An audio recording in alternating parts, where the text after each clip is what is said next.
penso que els eixos d'Òmnium, llengua, cultura i país, són prou importants com perquè tots ens animem a participar-hi. Tots els catalans penso que aquests eixos els hem de tenir bastant gravats i a Òmnium La Selva necessitem que molta gent es mentalitzi d'això perquè participi, es faci soci i col·labori en totes les activitats que es puguin portar a terme.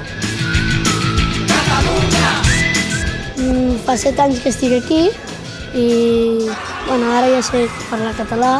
És com si fos el meu país i s'ha de cuidar molt bé i ha de tenir la gent que treballar, que si no, no poden viure.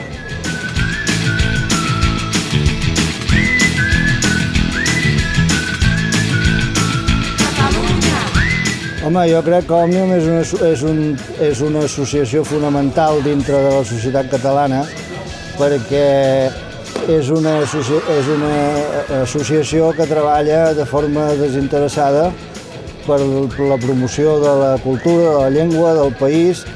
Després no té un color polític, cosa important, per la qual pot ser molt transversal. Hi ha gent dintre d'Òmnium de totes les mentalitats.